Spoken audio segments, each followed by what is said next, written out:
Hey, what's up, everyone? Welcome to another episode of Etawo podcast with myself, Arthur, and DJ Zobe. Hope everyone's doing good. We forgot to, be celebratory for episode 10. So, yay, we made it to episode 11. I'm really excited about that. Alonzo finally got a microphone. Wasn't using his freaking AirPods.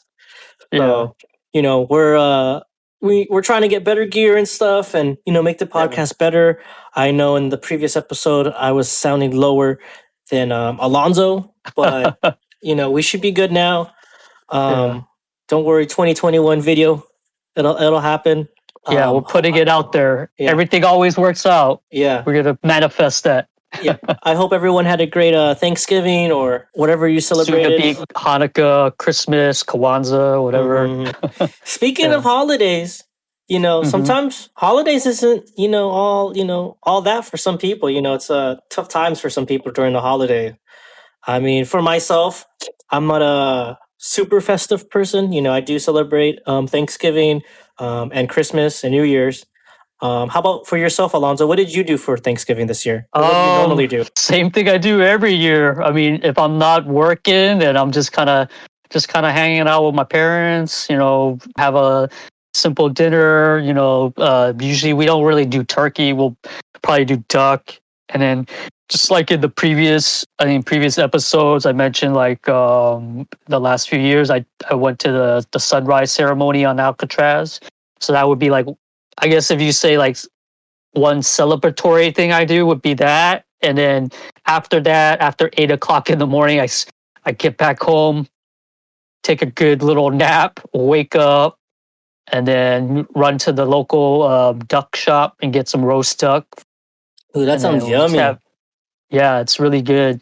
There's this little spot on Grant Street that I go to that's pretty good. My sister, the younger sister, she doesn't we don't all get together on Thanksgiving. She just kind of does her thing, but like she definitely visits like the weeks before. Okay. And just or right now it's just like a phone call because she don't want to give my parents COVID or whatever because she doesn't have it, but just we're just being cautious with family gatherings. Definitely don't want to get the rent sick. Right, exactly. Don't want to get them sick. Normally, not a huge holiday person. Maybe when I was like a kid or me and my sister, like our parents, did the whole plastic Christmas tree thing in the living room, and presents and that stuff. But then once we got like older, like into our teenage, I think when we were teenagers, they pretty much kind of just stopped. It just wasn't a thing. And then I think more of us did like more like Friendsgiving type stuff and like Kris Kringle, with, at coworkers at work or something like that. But other than that, within our family unit, not really, we don't really do too much celebrating. Plus like a good chunk of our family is like over in Vietnam or overseas too. So I mean, I'd imagine if we're all closer together, like in the same country, maybe we might celebrate it more, I think. Mm-hmm. But then because of like the distance situation, we don't really not too into it. Well, like, it. If you don't mind me asking, like growing up, because I know you've basically grown up in Chinatown, a lot of your life. Do you have like relatives here that you would, like visit, like, see your cousins? Like, do you have any cousins here? I know you just said most of your family's in Vietnam, but like you and your sister and your family growing up in the city, like, did you ever venture out and be like, oh, we're going to go visit so-and-so, aunt and uncle and their kids? Yeah. I mean, we, mostly people on my mother's side. I think we have some folks in the city and in San Jose, Bay Area. Area location. We did do that when we were younger. Mm-hmm. And then as we got older, I think people just kind of grew apart. I don't know what exactly happened, but just like maybe there was some family falling outs and stuff like that. We just kind of like not really the whole going over to someone's house visiting kind of like stopped. maybe Okay. like phone call. They'll do like phone calls, like, "Hey, what's up?" Like that. That's Like about it. I'm just trying to gauge, like, because you How obviously celebratory? yeah, like because I know you're like you would say you're like what, second or third generation for your Second family, second generation. generation, right? So like Yeah. I'm just trying to gauge, like, for Vietnamese, or like just for your family's sake, like, Hmm. how about it were you for holidays, Hmm. like how did your parents like raise you, were like, hey, this is a holidays are coming, be happy Hmm. and shit, or it's just another normal day in December and November. I mean, for the most part, it's a normal day. I mean, especially Thanksgiving was just like, okay, we'll have dinner. We might have like a dinner type thing. The whole like familial stuff wasn't super huge for those holidays, the Mhm. Americanized holidays. But I'll tell you one thing: the big holiday, the one that most people, the one I think we care about a lot more, was like Lunar New Year, Chinese New Year. That's the big one. That's the one where it's like, You go okay, all out. You we go gotta go all all out. out. You go Like it don't all even out. matter if you got family problems or like some kind of like falling out. Like people make it an effort to like, okay, I gotta combine. That's when I really see like some family like actually come, like as of lately too, as an adult. Usually like my aunt or uncle, either a phone call or they actually visit or try to visit. Mhm. Usually it would be for the New Year's, which happens in like sometime in January, February-ish area. Because remember, it's a lunar calendar, so the date actually changes every year or every few. I don't know how exactly it changes, but it's never the same every year. Cause Basically. last year you went, Hmm. and I went back to Vietnam, yeah, to visit mhm. my family over there for Lunar New Year's specifically, because like I've never celebrated with them like throughout my life. Like they were kind of like I only knew them like as in distance, like a phone call. Like I remember talking to my grandfather over a phone call, and grandmother. Then actually I got to meet my grandmother like when I was in high school, later high school, like junior, senior year. We went back for the Mhm. first time. But yeah, I've never got to like celebrate the proper New Year's holiday with them. So yeah, that was a It was cool lit from what you experience. were telling me. You want to tell us about kind of the Yeah. traditional Vietnamese slash Chinese shit you guys were doing?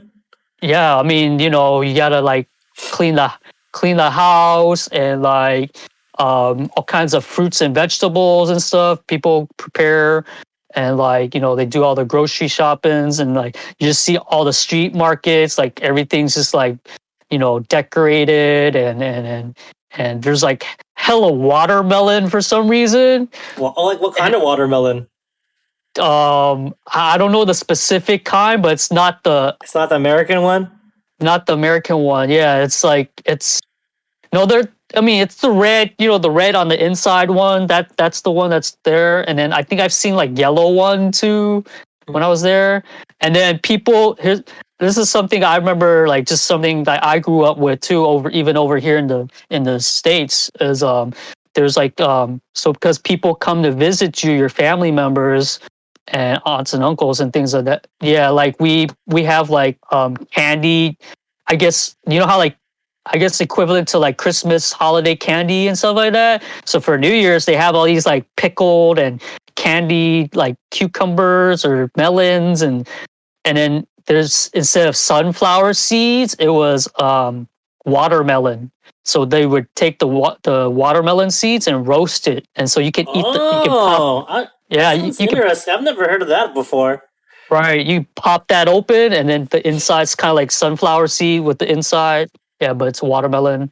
Yeah, that was, and then my uncle he took me on the day of the New Year because pretty much all the whole family was there, so we didn't do too much like traveling. More like people knew me and my sister was home, so they just came by to visit and like, oh, you guys came. Oh, like how's your dad? And, and the funny thing is like one time I had my dad on the video FaceTime. chat, Mm-hmm. yeah, on FaceTime, and then he just said hi to everybody. I just kind of held his face up. That's tight. Yeah, that's kind of cool. That's probably like Uh, the coolest thing about like technology, for the older folks. Yeah, aren't as accessible to see, you know, their other relatives far away. yeah. The whole virtual FaceTime video conference. Yeah, but yeah. So and then on the actual New Year's Day or New Year's Eve, Lunar New Year's Eve, my uncle took me out to watch the fireworks. Like they had like a fireworks show in the downtown center.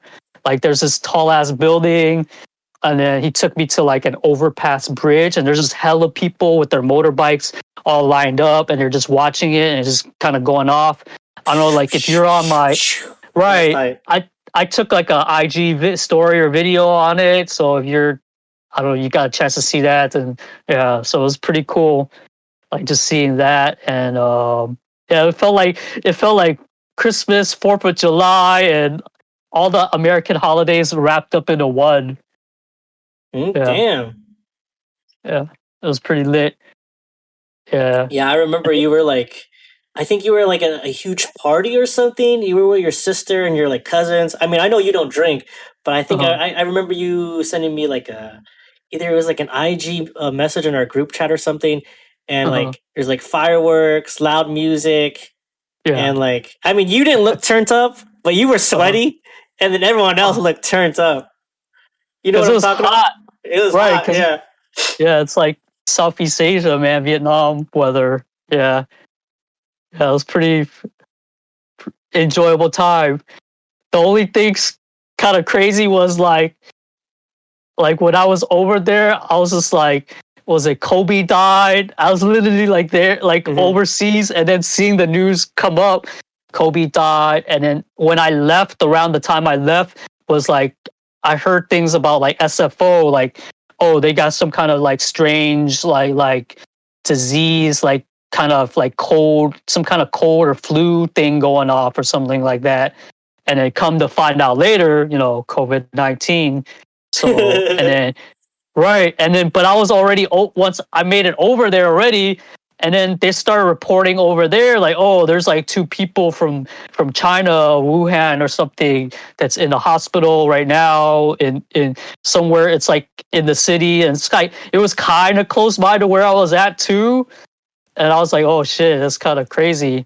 But then, yeah, I didn't see. I mean, everybody over there was already like when they were out and about on their motorbikes, everybody was wearing their mask already, or most. You saw a good, not as much as how you would see now, but like there are already people wearing masks just because like they didn't want dust and air pollution type Hmm. thing. I would imagine now it's like, yeah, because of COVID, now they're just like everybody's just masked up Because just like, because. because if you think about it, you would say Asian countries, it's already been normalized to wear masks if you're sick and you want to be considerate so you don't get other people sick, especially in Right. Japan. And then Yeah. now it's just a new norm. Taiwan. Yeah. Right, Taiwan, Hong Kong, all those areas. Yeah, it's like the new norm, or like they just extended it, to include this. Yeah, and yeah, so it's like kind of a weird time for me to travel. Like there's New Year's, and then COVID started kicking off. Kobe died, and then crap. Oh, then of course, like my uncle passed away too. Like he was already like sick. He had like a cancer Dang. situation. Yeah, that was like really crazy because like that happened after the New Year's. Like New Year's happened already, and I think it was like the second to the last day before I left. I was supposed to go meet up my aunt and uncle on my mom's side because they were in the countryside, and we had plans to like meet up and stuff. And because I came in a little later than my sister and my other aunt. So like we were able to meet up. They already met them, so they just wanted to see me, and celebrate a little bit. And we had to postpone that because of my uncle passing. Yeah. Yeah, it Condolences. was thanks. Yeah, it was wild because like I've never. I mean, family members have passed away before, but this time it's like I was in the space, like I was in the same space with them, Hmm. and yeah, it was just so surreal because like it was in the morning. We were getting ready to like prepare for our trip to go meet up our other relatives, and then boom, it happened. And like my aunt was like trying to like give my uncle his like morning medicine and everything like that, and like he Hmm. just kind of like froze up and just like started like pointing at his leg, like, oh, it's going, I'm going, I'm, passing. Like, so like when people tell you like how, for the folks that like pass away naturally, it's like it's the effects start from your bottom of your feet. Like you start losing your senses, and then it's just kind of like it's like you're fading away almost, pretty much. Dang. Yeah, it's crazy. So then I came downstairs, and my aunt was like, "Call your dad. Call your dad. Call him on the video thing." So I Mhm. put him up, and then I got the video out and let my dad see, my uncle, and then he got to say his goodbye. He got to say his goodbyes to his brother. Like he's just, he's like, Oh, that was hey, his brother? that was his brother. Oh, okay, okay, okay. On my That's, uncle on my dad's side. Yeah, so oh, that's okay, his okay, brother. okay. Yeah, and he got to like say goodbye to him and just like, hey, you're in a better place now. You're not hurting anymore. Mm-hmm. Sorry, It's okay. because I was just, it's just, I was just there. It's like, and then I got to talk to him. And he was just like, you know, real nice dude. Like, um, he was just like, hey, good to see you. Enjoy your time in Vietnam and like go have fun. Don't worry about me. I'll be okay. And yeah, it's like some of our family members and family friends and stuff. People were saying, during the wake, because all of this happened, and like during the wake, um, I got to experience like the like traditional like Vietnamese funeral. Like everything was done at the house, and like people were just saying his friends and our relatives was like, yo, like it's like he waited for you and your sister to come back. You guys like representative of your family out over here overseas, and like you guys came back, so it's like he waited for you guys before he left, before he exited. Yeah. So I'm it's just surreal. And then we did a cremation for him. So I got to like experience that whole process, like going to the crematory and like the Buddhist monk ceremonies, the prayers and kneeling down, like, and then what, like, I'm not really much of like a kneeling person. So, or a It was hurting meditative your, it was person. hurting your knees? It was hurting my knees. Oh no. Stop. I'm not making a joke. I'm not making a joke. I'm not making the joke. Okay, you're not making a joke. Okay. Sorry. Yeah, but was it my cousin? So man, it was like tough on his knees too. Like I could see it at one point. It's just like starting to get purple and stuff. Oh, It- wow. Well, yeah. let me just interrupt you. When you're saying you guys are on your knees, because like, Mhm. are you saying like you're on your knees and then like the back of your feet are like flat so you can see the bottoms of your feet like that, or like how? What do you mean? Because you said you're on your knees, right? Like you're kneeling down, like like how? Like what was the How does it situation? work? Yeah, Yeah. Yeah. Basically, it's like you're sitting like calf to thigh, like and close, then and you're then you're kneeling like close. that, so you have all that pressure on your knees. Okay, okay, I get it, I Right. get it, I get it. Yeah. Yeah, that hurts after a while. Right. And then even if you do the other style, where you cross leg, that gets tiring too. Hmm. So sometimes I'll switch it up and I'll do the cross leg style. That it helped a little bit, but still tiring. Damn. Uh yeah, like just going through all that whole process was like different for me because I'm more experienced with like the Western style, like just the funeral home and then you just see a casket It's like an and open then casket. You walk up, and then right. I mean, yeah, and then they still have the monk chanting in the background for traditional stuff, but then Mhm. we didn't have to like kneel and all of that stuff. And So then you were like the it's whole day on your knees, not the whole day, but like a good majority like of I it. think like a good hour or two every time the monk came by to like say prayers. Like they had to do it at special times, and then we had to like on top of that so during the wake is everything was done out in our house at my grandma's house or Oh, the okay. house that my uncle stayed at. So like he was like you know laid out in the living room, Mm-hmm. but then like put inside like a coffin, like for the cremation, like a special coffin for the cremation. So he's Okay. just right there in the living room. So that's different for me. Usually, in the West, it's like Because normally how it's the like open site, cuts casket. You walk up, you could see the body, which is kind of right? crazy to be honest. And Yeah, then you pay your respects, and then you can walk away or whatever. right. But over there, it's like it's more intimate. It's like you stay with your loved one, with your deceased loved one, Mm-hmm. and yeah, it was just like surreal, just taking that all in, like, and then just seeing like all the friends and family people that came, like people that he worked with and stuff, just coming by to visit to pay the respects. And I was like, wow, like and then they just sharing stories of like, things that they, how they interacted with him at work and how they saw him as like a older brother, and Mm-hmm. like how he was a good dude, like he took care of people, um and they hold him in high regards. And I was like, wow, like I didn't get to know that side of him. I just knew him as my uncle, and like he took me around when I visited the few times I went back to visit.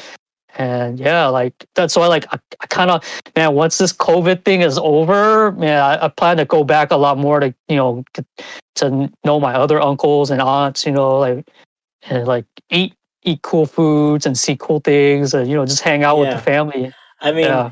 yeah, I can't wait for COVID to be done, man. I want to give people hugs so bad. I Yeah, I remember. remember even when we had our brief meeting up, we didn't hug each other or anything like that. We just kind of kept our distances. I know. And I'm like, that, do you? Because you know me, I love giving my homies hugs and shit. And I was like, oh oh man, man. yeah. Um. So you were saying, sorry to bring it back for a second. When you say Mhm. awake, is that like what you call it for the funeral in Vietnamese or in Vietnam, or like? Because you said I think wake. yeah, I'm just generalizing, like, so like when a person passed, and the ceremony after that, that's called a wake, Oh, so that okay. people can see their and pay respects to Oh, so the it's like deceased basically person. like another word for like viewing, kind of, Yeah, right? like a viewing, a wake. Yeah, people also call it a wake. So Oh, okay, yeah, okay. that's what that was. And in Asia or Vietnam, in this instance, like people do it at their house, like Okay, okay. just yeah. So then basically, so you said it's like what was the is it like a is it like a jar or like how? Because you said it was a it's not traditional. Because you said they cremated your uncle, right? So Yeah, what was the the thing that he was inside? so at first it was like they used like a, I guess you could, they say it's like a temporary coffin basically, because then eventually later they take that and then they put into the incinerator Oh, okay, basically. okay. So that, and we actually went to the crematorium where they do that, and then Oh, and you it's saw it happen? yeah, Oh, like, that's well, crazy. I didn't see the actual burning, but Oh, okay, okay, okay, okay. it's like they take that coffin, that makeshift coffin, And then they and light it on then fire. no, like they put it onto like this like platform, and then once it's like time to say goodbye, like we all said our prayers and light our incense, and the Mm-hmm. monks done with the praying and the prayers and stuff like that, like it just gets lowered down, and then you see it, and then he just lowers down. So that while all of this is going on, also like at different points, like I would also be like FaceTiming for my dad. So technically, he was like virtually there to send his brother off too. So like I Dang. had the camera up, and then I'm watching it, and then he's watching it too, just like seeing it. So like it gets lowered down, and then that's like, okay, it's time to go now. So then we all pack up and went back to the house, Dang. So and it was all done in like about a period of 2 days, or like a day and one night. Yeah. So oh, like okay. so I say it's like Saturday, Sunday. Saturday, like morning he passed, ceremonies and everything, wakes happen, and then Sunday, pretty much, uh, yeah, and then it's pretty much over by then. Yeah. So within like, it didn't take too long. Oh, okay, Like, okay. yeah. Dang. Well, thanks for sharing that, Alonzo. Yeah, no problem, no problem. I know, like it brought back a little. Yeah, I didn't mean to Got a make little you cry, emotion. man. I was just, I, asking what you guys do for your holidays and stuff. Don't worry, I'll speak on what, right, what I but do. yeah, it's like it's yeah. So like, I think for me, with holidays and family, um, like if I had more of my family closer together in one country, we would probably be celebrating a little bit more, even the American ones. But because of distance, just to reiterate, like yeah, we don't really take the American holidays that serious. Just Hmm. the Asian ones. Dope, dope, Yeah. dope. Well, speaking for myself, for this Thanksgiving, I just stayed home with my family. We Mm-hmm. did turkey and stuff, and all the Mm-hmm. fixins. Traditional Accents. fixins, all the traditional, stuff that people would do because my brother and sister are half white. Uh-huh. Um, so we did that. But for most years, actually, I would say like I guess holidays for me, I would say are I guess exciting. I guess I mean I like if you know me, and for people who are listening, uh, Mm. I'm only Uh-huh. I would say close with my immediate family. So Mm. holidays for me are it's like so so. I think Mm-hmm. it's for me it's just being with like my brother and sister and my mom and my dad. You know what I'm Stepdad. saying? Mm-hmm. Because so for example, I do like Thanksgiving because the food Mm-hmm. and like for most of my life, we I would do pretty big gathering for Thanksgiving. I would it would be me and my family, and then we would go to my aunt's house, and then we would also see like the Korean side of my family. So Mm-hmm. it would be pretty dope for Thanksgiving in my opinion because like we would have Mm-hmm. Korean food and it'd be like homemade like legit Korean food, Mm-hmm. and then IB and yeah all that. all that stuff, and like we had Filipino food, and then Mm-hmm. we would have white people food, the turkey and Uh, shit. So it'd be dope. Like, because my yeah. aunt had like this really big island. You've been to her house once, so I've been to her house once. yeah, I think you were there. Actually, maybe not. But like, yeah, but I basically we went to the house. Maybe you didn't, but I'm thinking of a different person. But yeah, she has this okay. really big island, and then we would have like laid out like all the different kinds of food, Mm-hmm. and that was pretty dope. To me, that was really dope Mm-hmm. to have happen. I mean, Mm-hmm. now that I've gotten older, we don't really do that anymore because everyone's gotten Mm-hmm. older or family stuff. Right. But basically, what I'm trying to say is like, because earlier, you know how I asked you like if you ever like went to go see your cousins and stuff Mm-hmm. that live in the Bay Area when you were growing up, and you said kind Mm-hmm. of like for Yeah. me and my family, we I would say didn't really do that, or I don't really have a lot of relatives like that, Mm-hmm. like close by, because like Right. for like Filipino culture or like Filipino families, like around this time, it's like super duper important, you know. Mm. Uh, What's there's that star ornament thing everybody makes, right? Perot. Something oh man, I'm gonna feel crappy for not knowing my own people's stuff, but yeah, sure, like whatever how that. so you know what Dude, I'm talking about, I right? know what you're talking about, but like, dude, I don't know, Perot. man. But for No. people who are Filipino, they're gonna be like, "Really, you don't know?" I would be like, I mean, because honestly, I wasn't really raised like that. Filipino. I'm pretty whitewashed, to be honest. Because your Um, mom's like second generation or something like that. Like yeah, she's my mom's second generation. right. Yeah. So she kind of grew up here. She was a teenager here, and so like it's a little different, right? Yeah. Yeah. I mean, like the one thing I will say that I like for my other friends, my close friends, that I would Mhm. say that I'm, I guess, like jealous of or envious of, is when I got to hang out with them. They would Mhm. have these huge, Filipino gatherings. They have all their cousins, aunts, and uncles over. There would be food. You know, Mhm. and I never experienced that growing up, and that's something that Aside from that dinner you were the talking dinner about, thing, right? yeah, Yeah. because honestly that dinner it was just my mom's sister, and then Mhm. my Korean relatives, and then me, Mhm. and then my brother Mhm. and sister. Mhm. So like just in general, because like whether it's like a birthday, like I'm not gonna name my homies names, Mhm. you know, because some of them don't want to be mentioned, but like, you know, they'd have like these big gatherings, you know what I'm saying? And Mhm. you probably know what I'm talking about Yeah. from being in the Bay, you know, have lumpia and everything. And Right. growing up, you know, I didn't really know like, you know, my culture that well until like when I moved to like Sunnyvale, Mhm. and I got to, you know, experience that firsthand, you know, going to a friend's house and seeing that happen. Cause I was like, Mhm. wow, this is pretty dope. Like, if you think about it at face value, you know, if you have like, you know, all these like cousins and people, like people to hang out with, you know, or like Right. family, and then I don't know what I'm Mhm. trying to say, but like, I don't know, I You never never got had that. I never had that, and I was like, man, that seems pretty cool, you know, if you don't Right. have. I'm not saying I don't have friends, but like, you know, you have family to hang out with and shit that are like my age. You know what I'm saying? Uh-huh. Like that Right. But camaraderie.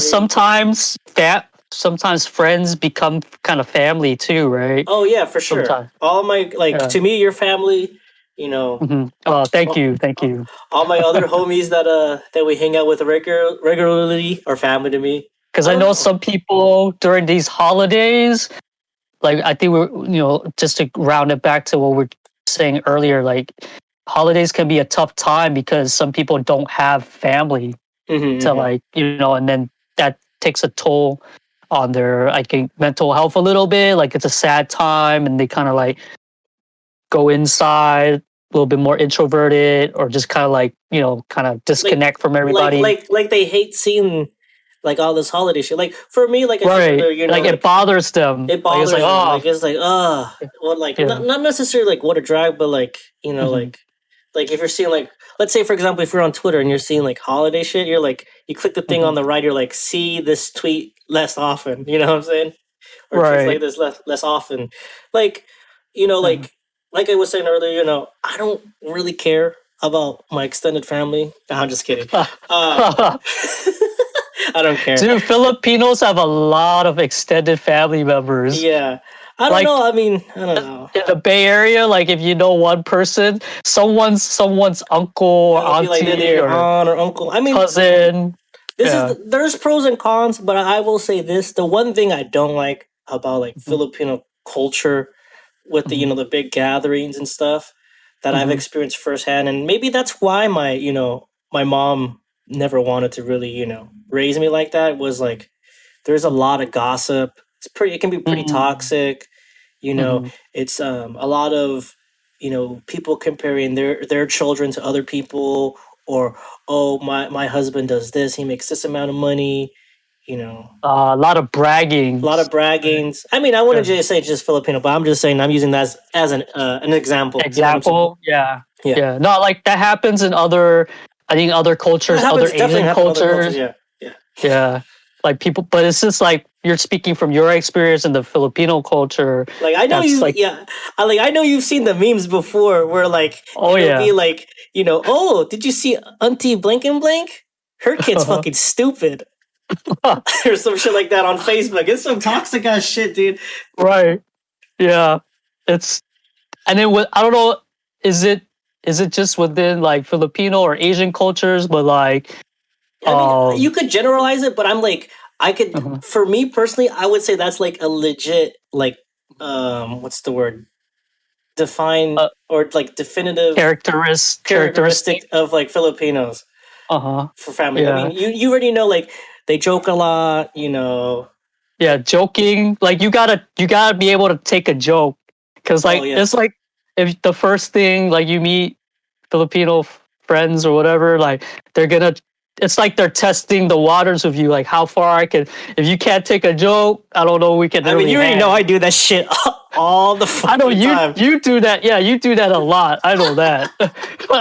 I'm a little But troll, but yeah, it's kind of like that. And then but I noticed that with like, I'm trying to see like Mexican culture, Mexican friends of mine's kind of similar too, like the joking aspect. They do that too. mm-hmm, And they also got the gossip culture too, the mm-hmm. cheese, I mean, you could cheese. obviously say every culture gossips, but like I'm just Right. saying for, you know, my For peoples and Philippines. stuff, you Right. know, That's It's the one special. thing I don't really like, to be honest. Even though I Uh, low key indulge in it.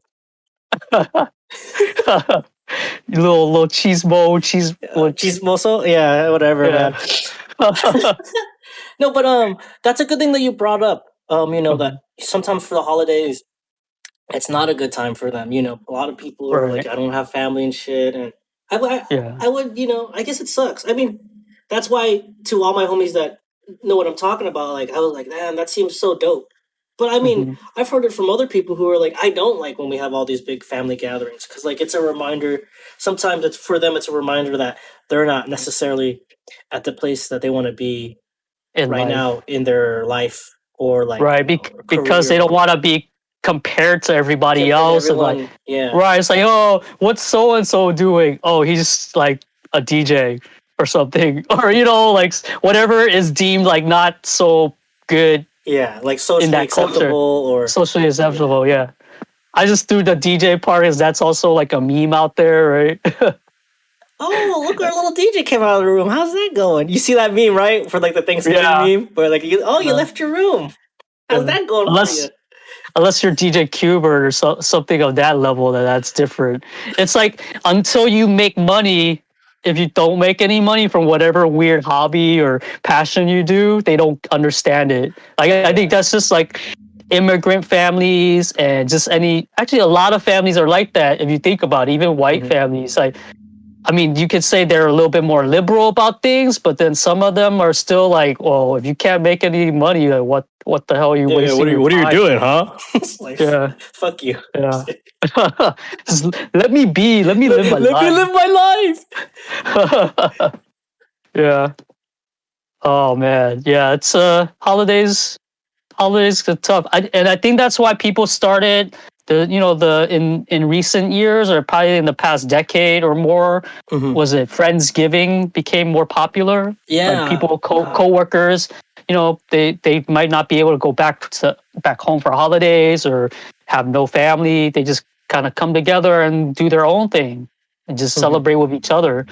And that's where like that line between friends and family start to blur. And like like how you were saying, like you consider a lot of your friends, your close friends, Yeah, basically, family. like everyone that you've hung out with, like shout out Edgar Hmm. or Mikey or Hmm. JR, to me they're like family, you know what I'm saying? There's not a lot of people that I would just consider friends that I, Hmm. casually hang out with.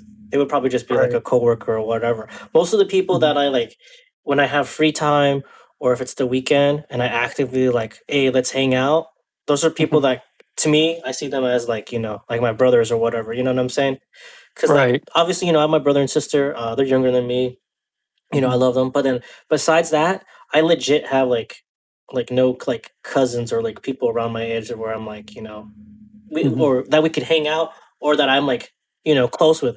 Cuz like I said, I think I was on the phone with you, but like I said before, like one time I was like saying like, family to me doesn't really mean shit to me besides like my Hmm. immediate family cuz like I was talking to this dude and then he was trying to give me shit about it because to him, he's like, family's everything. Because there's people like that where they really love their family. And I'm not trying to shit Right. on them. I'm just talking Right. about me and my experiences. Being real, like, eh, like, like to you, right? Like when you hear people being like, oh, they're all about their family, do you have that sense where you're like, I don't care, like, whatever, that's them, or you to you, right? Like for your family, what do they mean to you? Like, like, don't get me wrong, I love my family, but like Hmm. to people who might be they might be family, but by blood, but they're not family to me. You know what Right. I'm saying? No, I totally understand that aspect. Like I'm not. I mean, there's definitely family that I'm a little bit more closer to. Like even if it's like even and not necessarily because of distance. It's just like you don't click with them for whatever reason. Hmm. And even if I might have family like right here in the Bay Area, but I don't really click with for whatever reason. Like I never really like we grew up with them like that. We only saw each other at little holiday things. Like we have limited interaction. So yeah, I mean, I think immediate family is good. Like, like you were saying, like your mom and stepdad and siblings, things like that nature. Like, yeah, like people like that.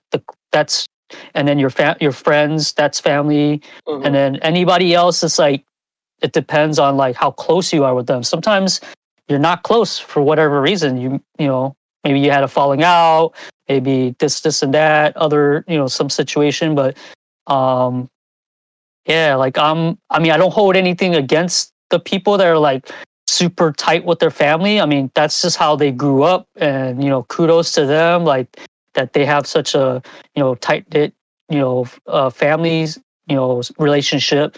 But that's not true for everybody, and I think we all just got to respect everybody's personal spaces, Personal spaces, personal. their upbringing. Yeah, yeah, yeah. I'm not trying to Right. like make it come off like I'm like, hey guys, A hater. fuck your families and your connections. Uh I'm huh. just kidding. I'm not trying to Yeah. say that. Yeah. I mean, like, Um. has there been times though, like growing up, like during the holidays, where you were like it was a shitty year or whatever? Mhm. Like for me, I would say maybe there's maybe 1 or 2 years where like I was bummed out that I didn't do Mhm. the thing that I normally do, like for Thanksgiving and seeing my family and stuff. You know what I'm saying? But I mean, Mhm. overall, like times, I think it's overall. I think I'm mentally pretty good. Like I Mhm. like I don't know, like how do you feel like when it's holiday times? Do you feel like you're obligated, like, oh, I need to get this and this person a gift, or traditional stuff? Because I know Mhm. I asked you earlier. You said you do your stuff on New Year's, but like in December, right? Mhm. Are you drinking eggnog, or oh, let's go to like for example, there's a big spot where people go to see Christmas lights and trees. Like, oh, let's go to Christmas in the park, or let's Yes, go see ice skating in Santa, the rain. ice skating, Yeah, like shit like that. Like, I don't really. I would say I don't really participate in that personally. Like, especially when I stopped going to church, because I mhm. remember I brought that up. Like, that was part of my background. Like, I grew up going to church too. Um, What kind of church? it's like a non-denominational Protestant Church of Christ Okay, in the okay, city. Yeah, but yeah, like I stopped going when I turned 21. okay. Started drinking, start sitting. But yeah, like I remember doing some of those kind of activities with folks like that. But yeah, I wasn't like dedicated to the holidays. Like it wasn't like, oh, I have to go do these things, because like I get just because like the way my family's how they viewed the holidays was like they kind of did, if they did anything special, is just for the kids, like so Mhm. the kids can have this experience when they're growing up. But then once a lot of us start becoming teenagers and getting older, they kind of just like, whatever. Like it wasn't as big of a deal, except for like Lunar New Year, because Yeah, that's like yeah, that's cultural. That's like, because other stuff, that's just like the norm. That's because you grew up in America, so we gotta like give you the American, kind of like enculturate you with how that is. Um, yeah, like no, I don't really feel any type of way like that. I have to do anything. I mean, even with the gift giving, I'm not like, I'm kind of like, eh. I mean, if I can think of something like, oh, so and so needs this, like that'd be a good gift, then yeah, I might do something like that. And then that has only happened in the last few years, as like I've been getting, I've been working more consistently, and I hmm have a little bit of paper, I can like I can afford to buy things, you know. yeah. Yeah, that's another factor. When I was younger in my 20s, and I was just like wasting my money away on drinking, I barely, I didn't do much gift giving. I was just like more like, oh, that's my drinking money, Damn, this guy. I mean, Yeah. for myself personally, I'm trying to remember what I just asked you. Oh yeah, like holidays. Mhm. Yeah, I mean, it's not like I'm like, oh man, I gotta get eggnog. I gotta get my Christmas sweater. Let's Mhm. go see Santa. I Mhm. mean, lately, I think like Mhm. at the most, maybe go to Christmas in the park because I like getting the hot. You know what I'm talking about? It's like in San Jose, downtown San Jose. They have that big I park area I next to the. I think I've heard of it, but like I think like for me in the city, I think the similar thing was like people would go to Union Square. Yeah, it's And basically the same thing. Yeah. right, then they do the Christmas tree and then the Hanukkah lighting. They got all the Yeah, yeah. religions. Right. Yeah.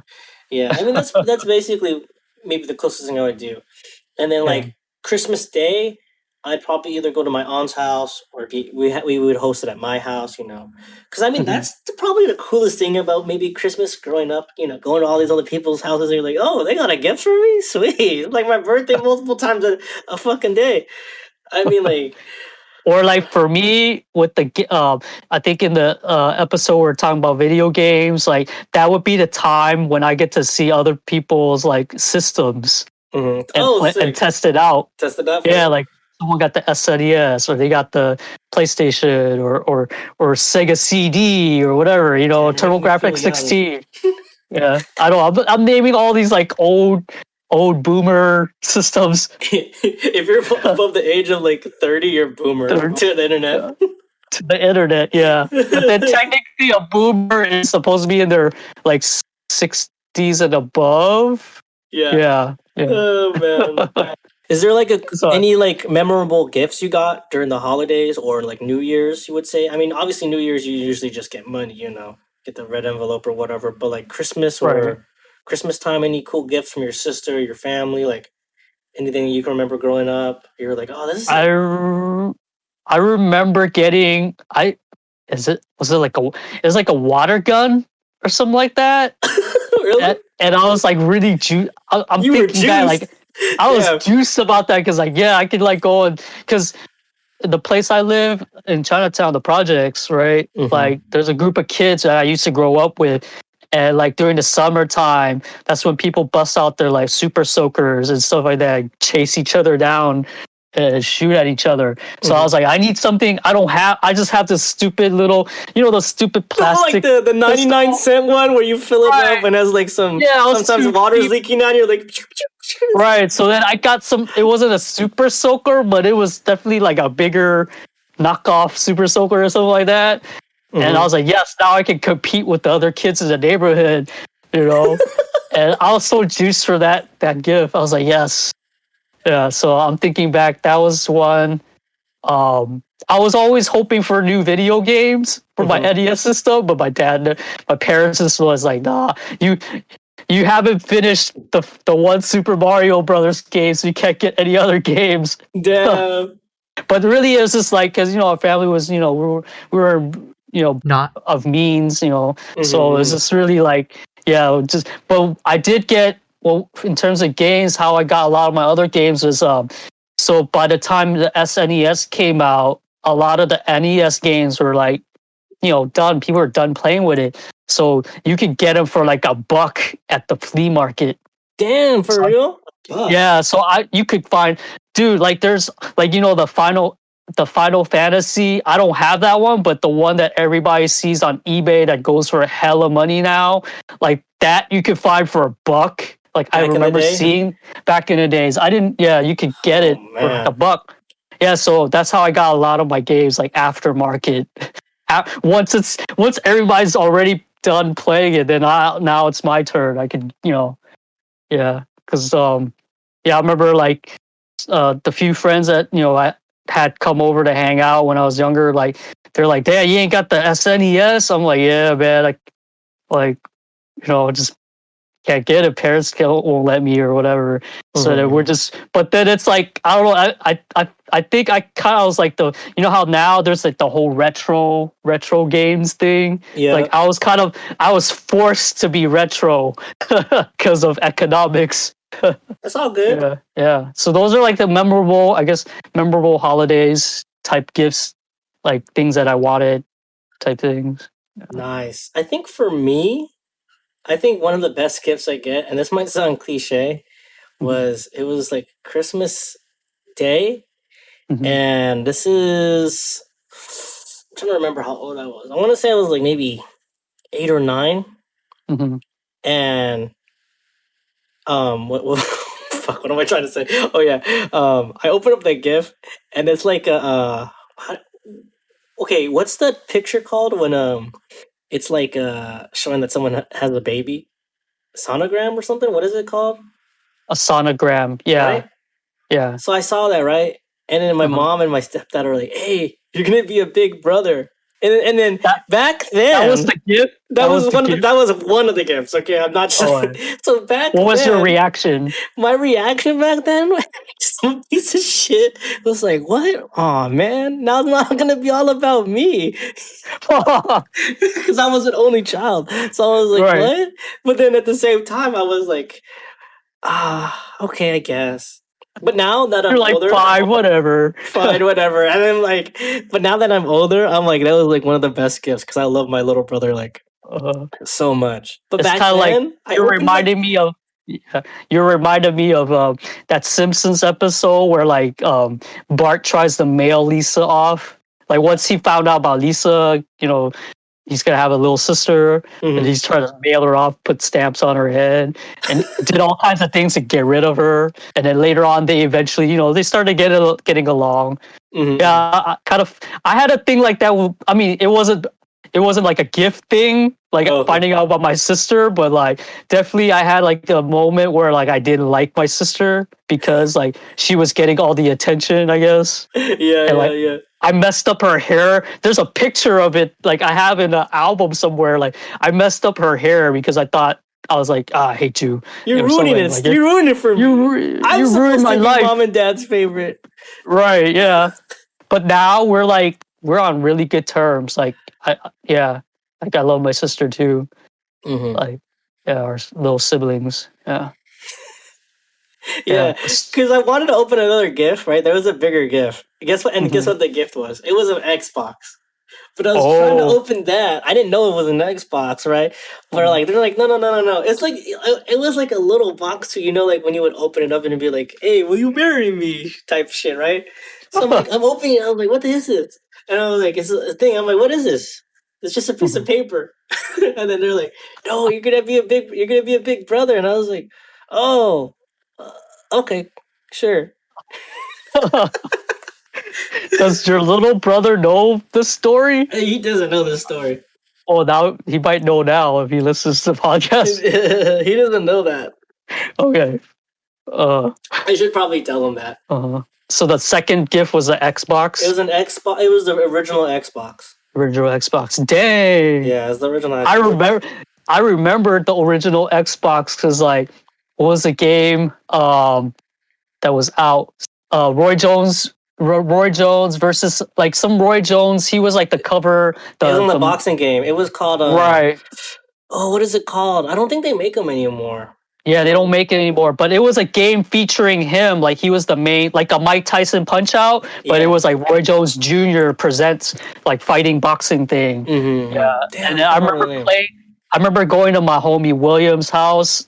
This was like, yeah, I was already 20, so 21, I would say at this point, drinking, and we would go over and get some Coronas, and we play this Roy Jones Jr. boxing game, and then Damn. he had like an air gun, the CO2 cartridge air pellet gun, Mm-hmm. and he had this like little stairway in his little apartment area that nobody like frequents or whatever.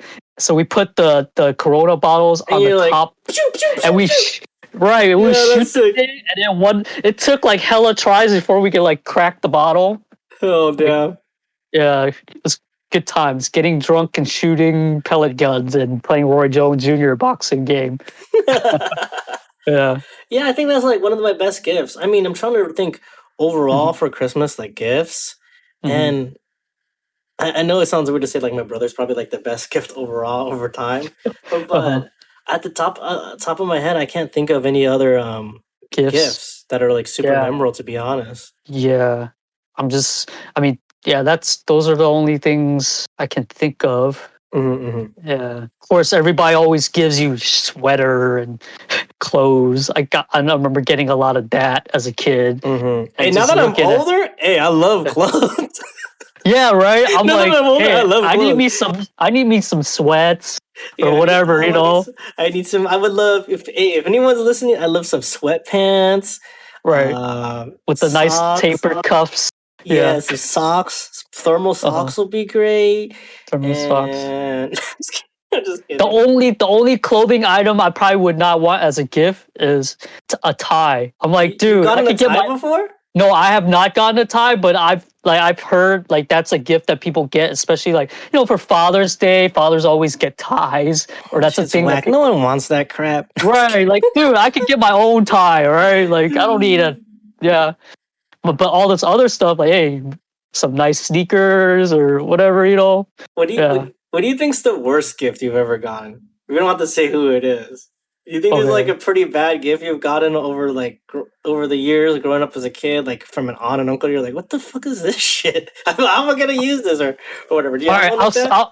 I'll name a good gift Okay, that I got and a bad one. okay, They're okay, both they're both clothing, but one was better than the other. Okay, okay, okay, okay. I'll start with the bad one. So the bad one was this really itchy wool shirt sweater. Oh Like, man.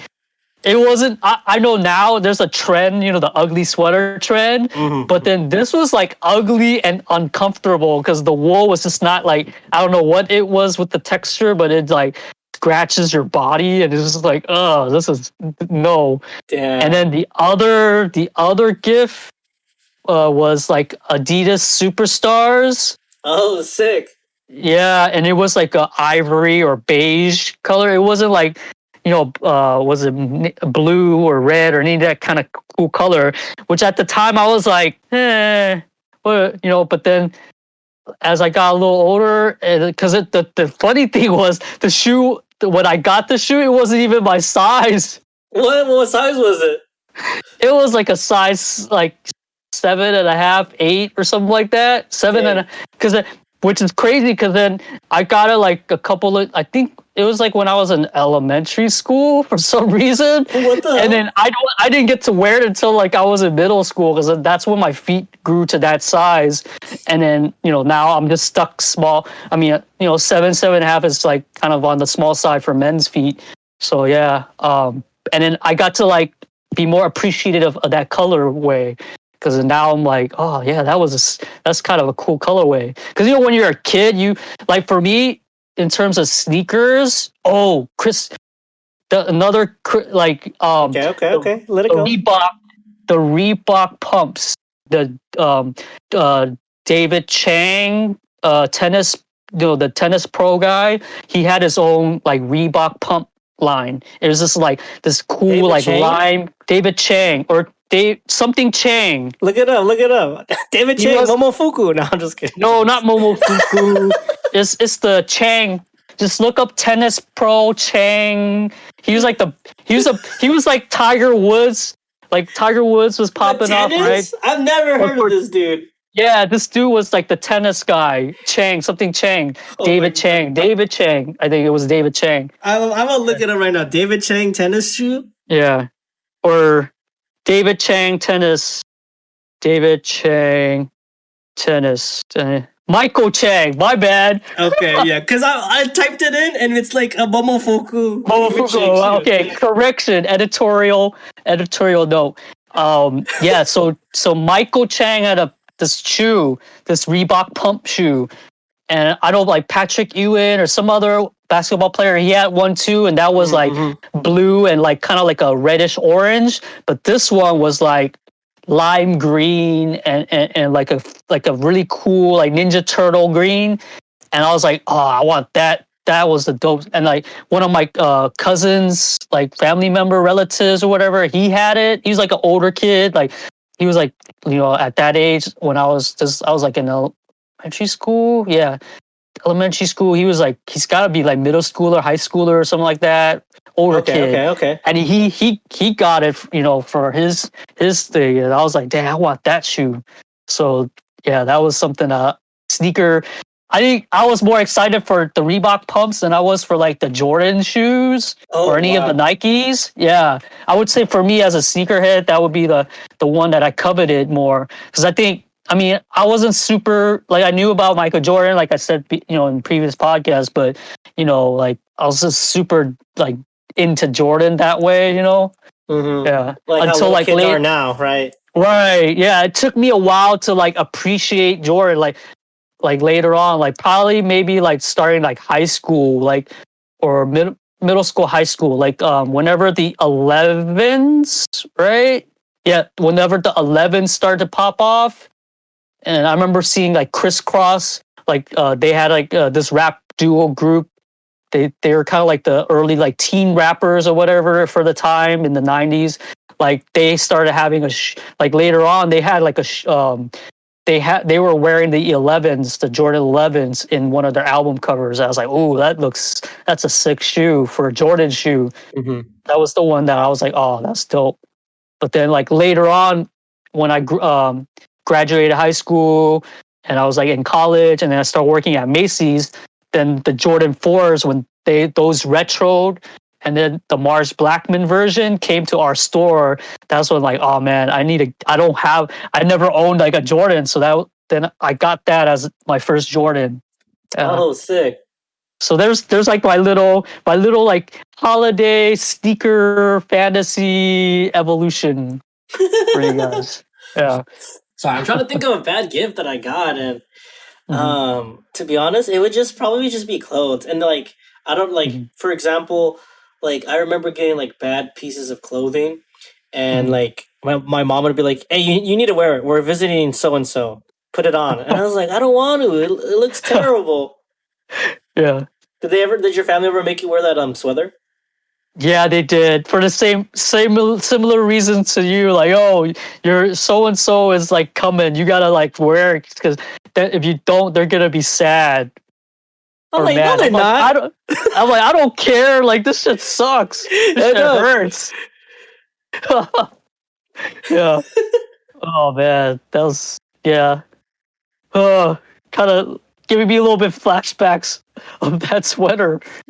Really? What color was it? It was like gray.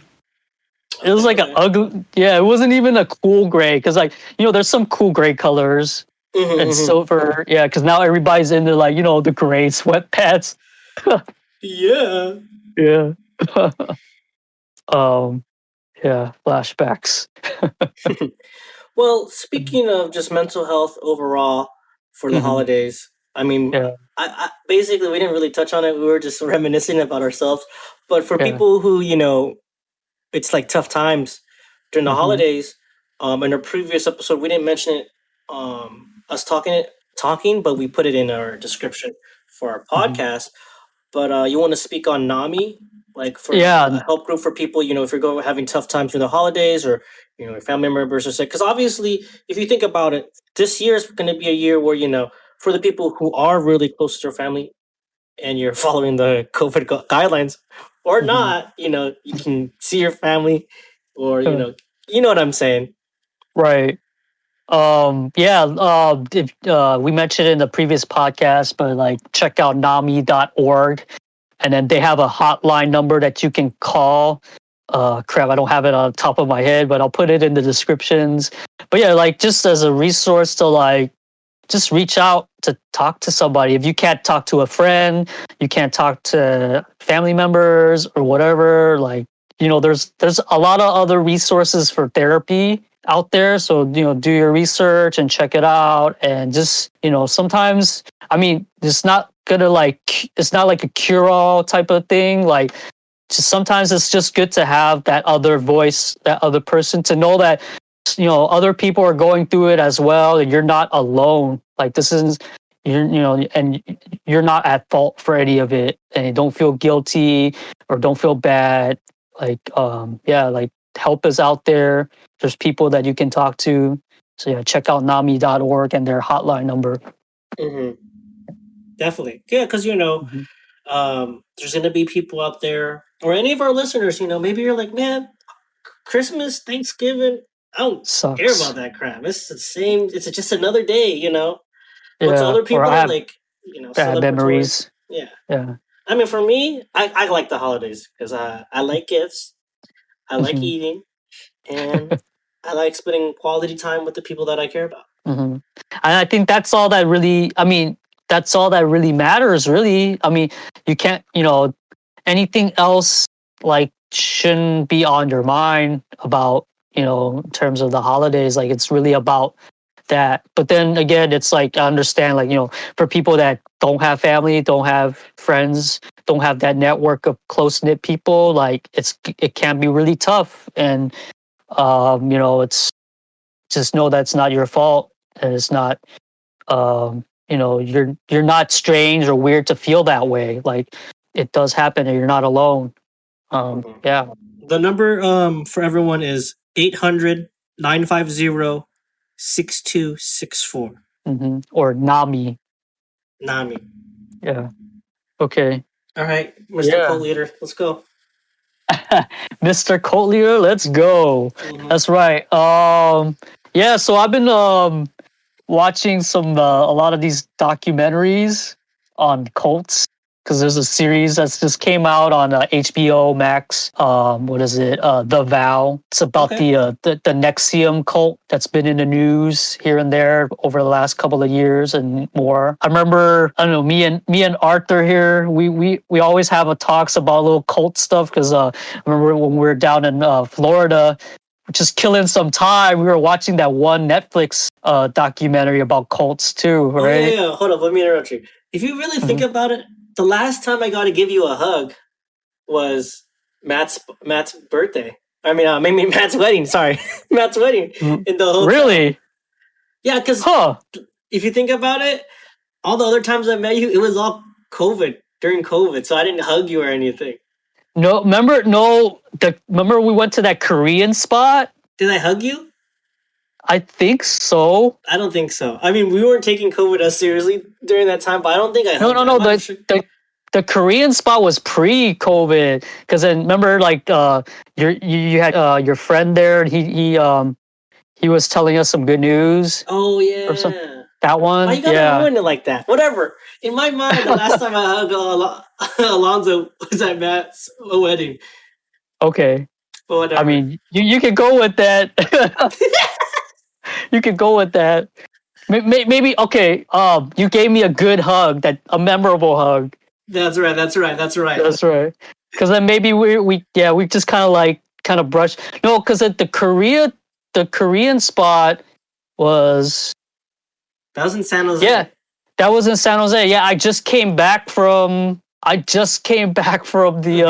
Vietnam. Yeah. Oh yeah, COVID wasn't really real in everyone's mind yet. All right. Everybody didn't really buy it yet. We didn't shut down yet. It was still March. Yeah. It was still like early March. No, it was like end of February. End of February, yeah. It wasn't March yet. Once March hit, then COVID hit. But yeah, we say that to say this. So we were down there in Florida, and then we were just killing some time, and then you showed me that one documentary, Unexplained or Explained. Yeah. If you guys have Netflix and you want to watch like these short mini like documentaries that basically like they give you all the good juicy info, they don't go too in depth. Check out Explained on Netflix. They have it all from sex workers, alternatives for meat, orgasms. I remember we were watching that, like we were going through the list, and then like Be Happy, her and her fiance walked in. Oh yeah, we were watching. And then everybody started coming, like Grape Life started coming into our room. Marco came into our room, and then we're just killing time watching this thing. It was kind of cool. But interesting that you brought up that Netflix special on cults, this docu-series too, is that, so in The Vow, the HBO thing on the NXIVM cult, so it follows, I'll just give a general gist and things of like that popped out to me, is that the main dude in The Vow is this guy named Mark, and coincidentally, this dude, I don't know if you remember this info documentary called "What the Bleep," if you're familiar with that. Okay, it was like in the 2000s. I would say like before it would be the precursor to what we were watching, like that style. Like, oh, did you know this information? Da da da da, and then they go into all like science and science fiction and all these different things. it was like right around the time when like the Zeitgeist stuff. It's like right before the Zeitgeist movies start popping up and all those different The Secret and all that type of stuff. So this dude, I was like, whoa! I was watching The Vow. I was like, whoa! Like, oh yeah, I remember What the Bleep, but like, what the hell happened to that guy? I'm like, oh, so he's been in a cult for all those years afterwards because he was like his documentary, it was like on, it was online, I think like early YouTube-ish, had some stuff on that. And then I'm trying to think where else would I've seen What the Bleep. Sci-Fi Channel, I think he had like a deal with it, so he was like it was like a big deal kind of documentary, like the first of its like kind, like, you know. And now we have like all these other like unexplained or explained and all these other stuff that you see on Netflix and Hulu and all over the place. But yeah, so that guy in The Vow, his name is Mark. Yeah, he ended up becoming part of this NXIVM cult. This is crazy. This is crazy. Like they basically went after like all the like professional people, smart people, celebrities, anybody with some kind of talent. Like this, like the Mark guy was this budding up and coming producer. They went after him. And like he, you know, he ended up like documenting like the whole time process of hanging out with this guy. The cult leader guy's name is Keith Raniere. Okay. And then he had like his co-partner was this Nancy Luzman or something like that. Yeah, like, and then just like watching The Vow, like they just start going through like the progress of it, like how they start sucking in all these different like Hollywood actors and actresses and like the entertainment industry type folks, like just, but it wasn't like the A-list people. It was like a lot of sci-fi secondary characters. Not to throw shade or whatever. Like we got a hater here, guys. I'm not a hater, but like there was it Kristen, oh yeah, like Smallville, like Kristen Couric, and then the Allison Mack. That chick later on, if you watch the thing, she becomes an integral part of this crazy cult, Allison Mack. But yeah, Kristen Couric was in it for a short time. Supposedly she was in it before Allison Mack, and then she left. And then no explanations. I think she just kind of disappeared. I mean, out of that group, but then she, you know, she's still active outside. Of course, you know, Kristen Couric. Battlestar Galactica. There's like a couple of people from that show that was involved in this cult. That chick that played Boomer, Grace Park, I think is her name, and she ended up she was there for a little bit, then she bounced out of the NXIVM thing because there's old footages of her talking to Keith Raniere, like interview style. But yeah, like you would think like the stereotype of a cult member or person would be like, oh, they're just like these stupid people who don't know what they're doing. That's why they got sucked in. But no, like the cult, like as you find out, you watch this movie, they share the experience. It's like, no, they were looking for the cream of the crop people. They're looking for people who, you know, got a good amount of things going for them in their life. It's just at the point when the cult approaches them, is like they're going through a transition in their life. That's the key word. It's like a transition phase. It's like, I've done all of this so far in my career, or like I'm this far with my life and family and this and that, but I want more, or like what's something I still feel something's missing in my life. Like as soon as people are in that mode, it seems like that's when a cult type of person, manipulative person, they seem to come around, like around that time frame. Yeah. Because I mean, like, crazy. For example, for watching the Explain one, you know, they touch over a whole bunch of cults, you know, from that one in Japan to the bombing, to the mass suicide one. That one was crazy. The NXIVM one, that was like, wow, if you're a sicko and you're able to manipulate people that well, that sounds pretty dope. I mean, not dope. Sorry, that's fucked up. I mean, that was pretty crazy. You know that he was, you know, people were getting his initials on their body and stuff. Yeah. You just kind of did a little Keith Raniere there, man. Why? Shut up. What are you talking about? All right, I don't want to be spoiler, but like, so there's a point. So I'll just give a little thing. So the thing that's controversial, that's damaging about the NXIVM cult is they ended up having this like secret society of women inside the overall group, and they're basically His sex under the slave, control of basically sex slave control of this like dude Kiefer Neary. And like there was a clip because like that Mark guy, he videotaped and documented everything. So they're doing the seminar, and he was like, "Oh, and then we're gonna get ready for the enslavement." And he's like, "Oops, training thing." Like, but he did it That's like some he shit did I it would like he say. was like he was trying to like play it off, but it's like his subconscious came out and he said what he really meant to say, and then he tried to play it off like, no, I'm just joking, I'm being funny, you know. So yeah, you kind of did a little Keith Raniere there, I don't know man. what you're talking about, dude. That's not who I really am. But yeah, that they had this thing, a master and slave thing. So it was crazy, man. Like, so Kiefer Neary, he's considered like the Grand Master inside this secret society of inside. They call it DOS, Dominos something obsequious sectarium or something like that. Some Latin word that meant like domination and master society, something like that. And so he's the Grand Master, Kiefer Neary, and then below him, then he got his like first slide of slaves. And then after that, after he make them go do all the crazy stuff, sexual stuff, and like it doesn't start off sexual right away. It's like he makes them do little things, or sometimes he doesn't actually. Technically, he doesn't tell them directly. He would go through somebody else to tell them what to do. And then whenever he interacts with that person, he try to, depending on what their relationship was like, because remember, he's a master manipulator. So he's not going to use the same platform or format with everybody. So maybe one chick, he'll be like more joking, more like lighthearted. And then another chick, he might be a little harsher, like push her a little bit more, right?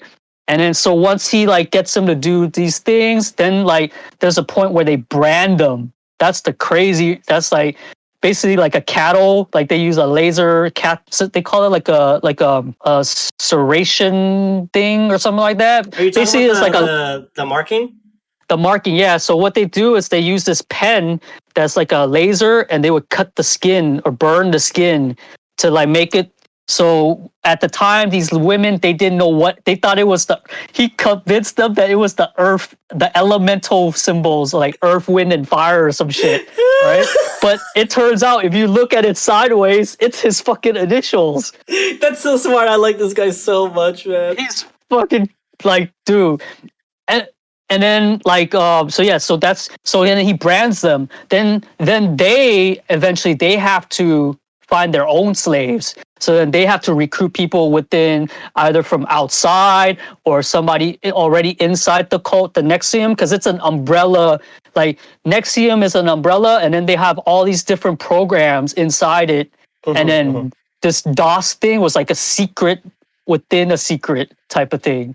So then they had to recruit people into the thing, and then eventually they have him like do sexual stuff with, like, they call it seduce him. So they go over and he picks them up, and then like dope. the one chick was like, I think like it's weird, like he was contradictory. He kept telling people like, oh, I'm a celibate, I'm kind of like a monk, but then like, so that's why he tricked the women. So they were like they're like, wait, but then you want to do this to me? Like this one girl, he like basically like ate her pussy, basically.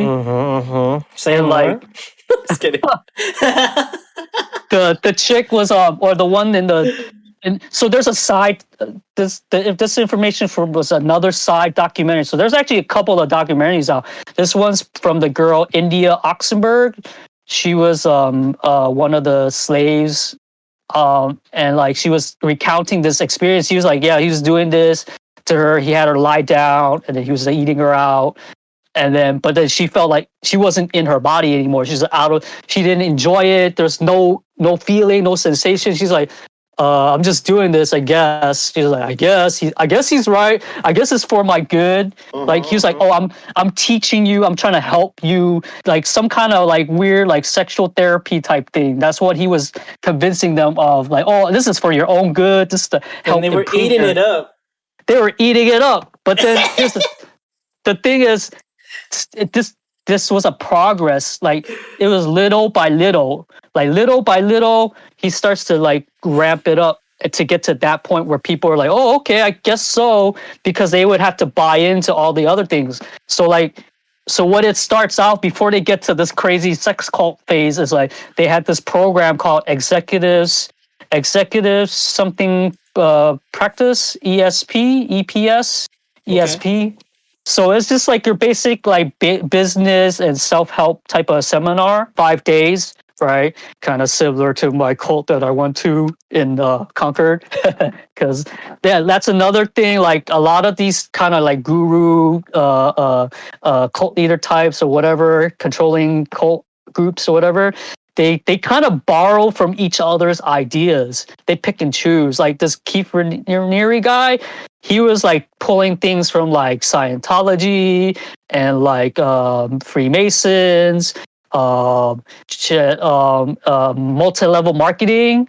In fact, how he started this cult was back in the 80s or early 90s or something. He had like a multi-level marketing, better business byline. That was his like multi-level marketing, kind of like Amway, kind of like Cutco. I'm trying to think of other names of a Herbalife is considered like the MLM type multi-level marketing. So yeah, he started off with that, and then he actually got in trouble for that because then people were like, "Hey, I'm not getting paid," so he actually got sued, and that's why like so he had to shut down that business, that multi-level marketing, and then he tried to rebrand himself later on. So that's when he came up with this ESP program thing.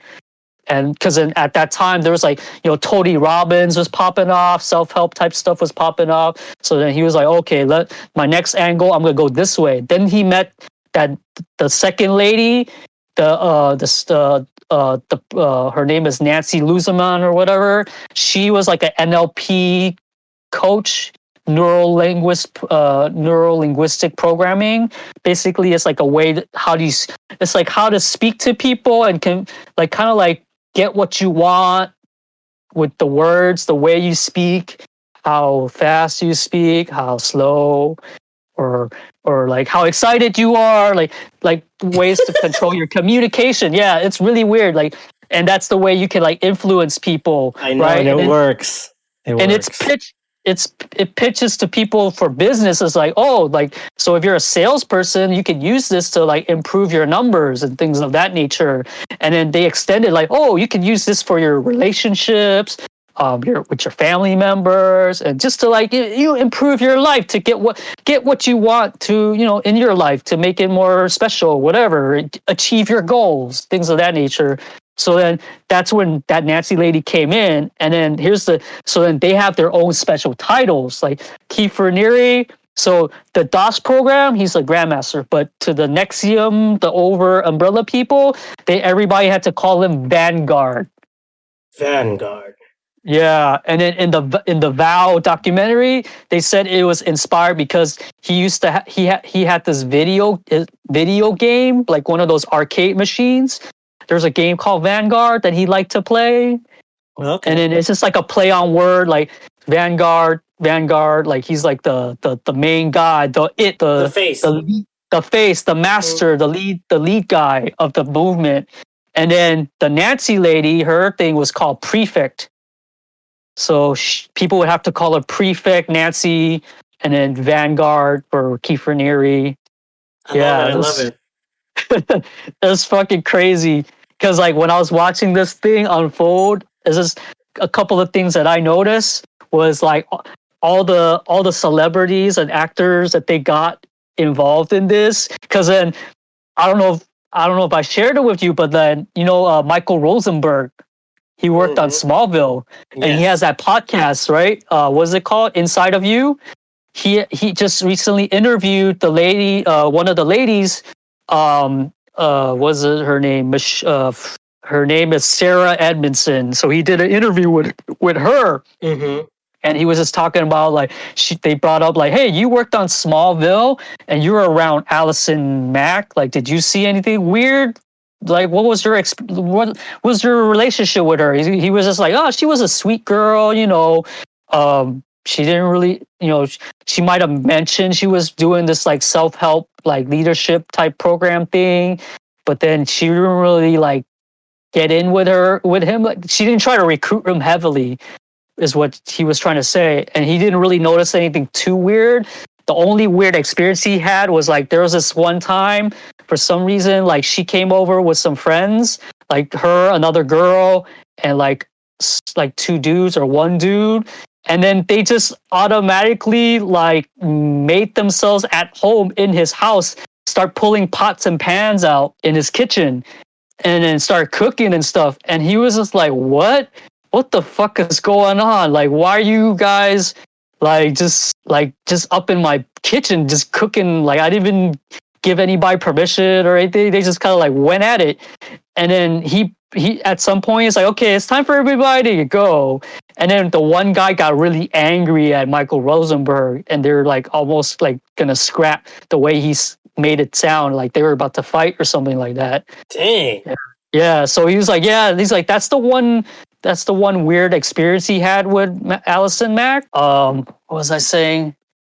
You were talking about Vanguard, The Face, and then you were talking about Michael having a podcast from Smallville. Yeah, Michael Smallville. Yeah. So how things that I've noticed. Yeah. So like they were like, you know, the actors and actresses, and just how people got involved in it, like little by little, just little increments of things. And then the people that he chose to be in the DOS program is all similar looking. Like they're all thin, pretty, relatively pretty, yummy.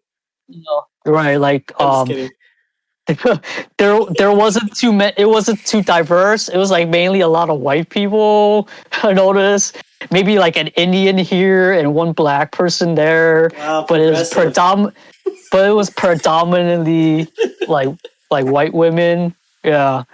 And then this place that he had his headquarters in this place in Albany, New York, and like is this like some your normal looking northeast suburb looking kind of place.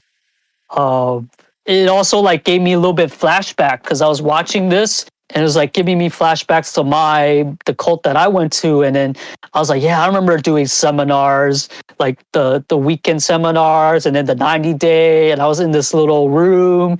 And then we had all these different activities and exercises. And then, we had to talk about like our goals and what we want to do in our lives, what we want to improve on and things of that nature.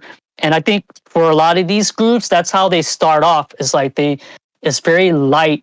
They're not going to come at you at sex cult, like full blast sex cult. They gotta lead you on. There's a technique. There's ways of doing it. It's not saying that I know from personal experience or anything, but just from watching the documentaries and stuff. You know what I'm saying? Right. Yeah. Why are you laughing, bro? Huh? I don't know, because it's.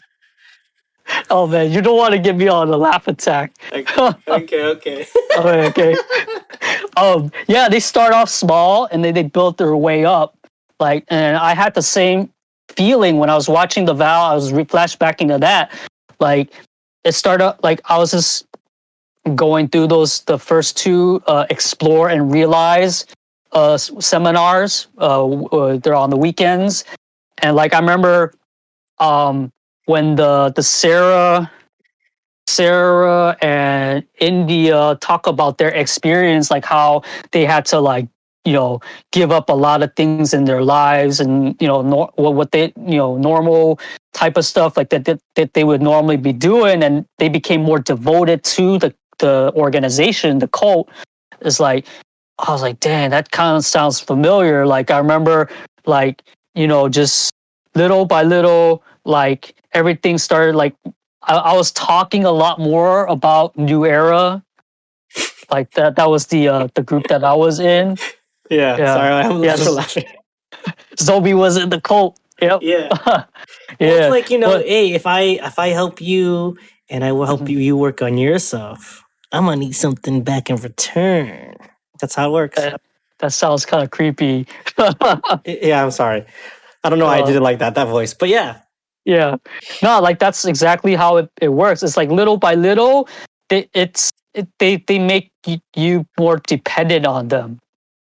Like it's like, oh, I did this. Like I remember, and it's not the heavy hard sell doesn't come right away. It's like once you get into the more advanced levels of the program, then there's like, oh, was it you experience, explore and realize, and that helped you out, right? You're able to talk to your dad again, and you're doing this and that, and don't you want to share that with other people too? Like it would be selfish of you just to hold all of this to yourself, right? Like, and you said you want to, you're in this for a leadership program, so you're learning how to be a leader, and you want to share the good that you've explored. You don't just want to hide it away. Like that was how it's pitched to, like, oh, you need a recruit.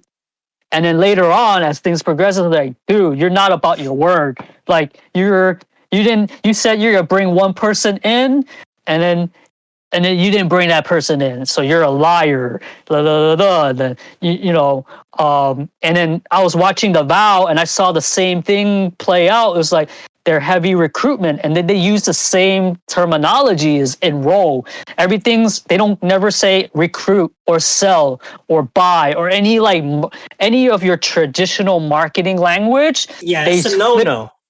It's a no-no. You don't want to say that. No, that's bad. If you say that, then it's a product. This is more than a product. This is about your life. This is about changing people's lives. So you don't want to say recruit. You want to say enroll. You enroll this person. You enroll that person. And then, so when I was watching The Vow, and they're talking about like, oh, they had these quotas, like they have to bring this many people in. If they say, and then they say they bring this many people in, and they gotta meet this quota. And then the Sarah chick, she was one of the top enrollers, top recruiters. So then she got to a point where, basically, this is where the MLM aspect came in, the pyramid scheme. That's another word for the MLM. It's a pyramid scheme. It's like she got to a point in the organization where they were able to start paying her. And she would get a percentage. Her and the Mark guy too, he became one of the coaches, basically, and she was Sarah's a coach. And then eventually India was a coach too. Like everybody, it's like you get to that position, now you recruit the next group of people. And then that next group of people, they get to whatever, then they got to recruit the next group.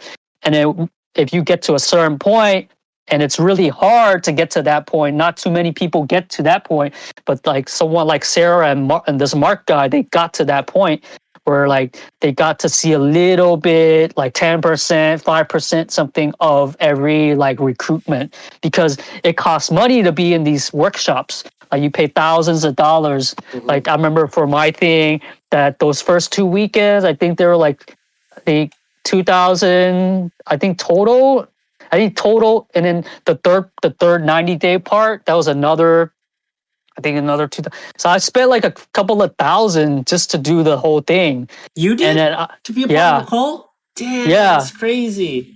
Yeah. And at the time, it was worth it, chat. I mean, not chat. I mean, everyone listening. It was worth it. And then for Alonzo, he had a great experience, even though he left the group. And on bad terms. I'm just kidding. Dude, it's no, like, so I was watching the movie and they're explaining the process. I was like, dude, that sounds exactly like the one that I went through. He's like, that's me. Except the sex part. So was that, yeah. So a lot of similarities that I saw from the group that I went to in Concord and this NXIVM thing. So because a lot of the people that are coaches are volunteers, and it's the same with the thing that I went. Meaning they don't get paid. That means they're devoting all this time they don't get for the free. So some of these people they're staying with their families. I don't know how they're surviving, but they're doing the bare minimum just to get by because they believe so much in this program and how it's going to help people and change the world and blah, blah, blah. Same thing. Scientology does the same thing. I haven't heard too much about sex stuff with Scientology, but they definitely have what is called like, labor issues, like I guess more like was it like taking advantage of people's labor, because a lot of the Sea Org is that upper tier, that inner circle group type of people for Scientology, and those guys don't get paid. So whenever you pass by like one of those Scientology buildings and you see those people there, they're not getting paid to be there, but because they believe so much in the program, they're there. And then the fucked up part is they have this with Scientology, and even with the Keith Raniere next to them, is that they keep selling people seminars and books and things like, oh, you need to get better, like there's this other program we just developed, so you need to pay some more for that. And then so I remember in the documentary there's this one lady. She did not look like all the other women so far in the documentary. Like, she wasn't, I'll just say it straight up, she's a little bit more, she's not the skinny type. She didn't fit into that mold. So she got in. But she got in. I think they just couldn't say no to taking her money. And then they just, like, they kept, she was a true believer in the program. Whatever it is, she got out of it. So she kept paying the money. But then at some point she was saying, like, she felt like the other women were bullying her, or they were being a whole lot more harsher towards her in criticisms in the programs and stuff like that. And I was like, damn, that's fucked up. And then it kind of reminded me of like in the thing that I went to, there was like this one lady, I think I might have mentioned earlier in the podcast when I was talking about this experience. This lady, she was very outspoken. Like, her issue was like she always had an answer for everything, and a smart aleck, all that kind of stuff. So that, like, and then we had this exercise where there's like a truth bomb type of thing. Like, you just let people have it, like, first reaction, first impression, anything you feel, you observe about this person, yeah, say it. So like everybody said those things to this lady in this truth bomb type of circle thing activity we did, and then she broke down and cried. So I was like, oh shit. Like, when I was watching the thing and this lady was saying how she was being bullied, I was like, oh shit, that brings me back to that. I remember, shit, I was part of something. I said some fucked up shit along those lines, But that's the fucked up part. Is like it's a lot of like this group thing. So you're thinking in this group, and you're just like, oh, it's for the betterment. It's promoted to you like you're helping this person out. You're giving it the truth. You're telling them like it is, so that they can get better. But at the end of the day, you step backwards when you're not part of the situation anymore. You're like, yo, that shit was fucked up. Yeah. And like I'm looking back, like that lady, her asking those questions or her making those things, like, those are actually kind of valid. She was being a critical thinker. She was, questioning things. And like, why did because we were part of the thing. And, it's kind of like, when you're in class, when you're a kid in elementary or middle or high school, and you're in class, and then that one kid that keeps raising their hand, and then you're like, oh, everybody in the class, like, oh, put your hands down. You're going to get us more homework. That was the energy. That was the vibe. That's the same energy. Same energy. Yeah. So I was like, I was just having all these flashbacks to like my group. And then like when, what is it? Sarah and India, the two main people in these documentaries that was like, expressing their experience in the cult NXIVM, they were talking about how, what is it? Anxiety attack and stuff like that. How like when they start to exit, once they got to the part where they realized like, oh shit, this shit is fucked up, but I don't know how to get out, or I'm trying to make my way out, or they're on the fence, like, and they start having panic attacks and stuff. I was like, oh shit, I went through panic attacks too. Like, that time period when I told you, like, I was not meeting, I never recruited anybody. That was my problem. I had no recruits. I couldn't get anybody in because I think for me, really? a part of me, yeah, I didn't get anybody in. I mean, and to shine a light on things, it's like, it kind of goes with like, I'm not a good salesperson. Like, I'm not really good because I don't believe I don't like I don't believe in the product that I was selling. Somewhere deep down inside of me, I thought it was bullshit. Because if I check and looking back at it now, I was checking my mental state and whatever. There was a point of time, like I came into the program with my other homie, and we both promised each other, like, oh, we're just gonna do the first two parts. We're not gonna do that last part. What's the last part? The 90 part was called ACT. ACT. It was called ACT. Okay. And okay, that's the quote unquote leadership program.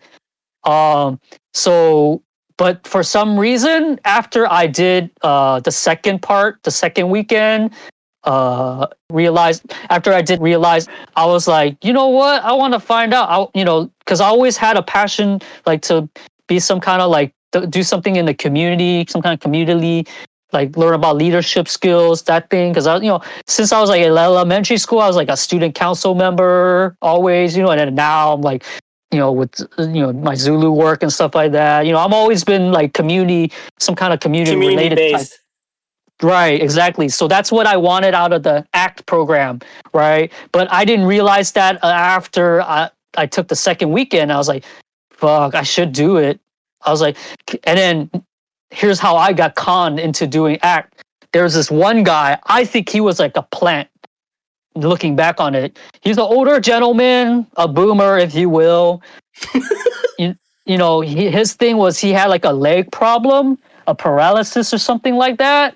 So his leg's not too good. So he didn't really do too much of the physical activities. Like, he tried to do some of them, but he couldn't do all of them. But he was there for most of the program. And he just made this comment. He was just like, man, if I was more able-bodied, I definitely would do ACT. He said that to me.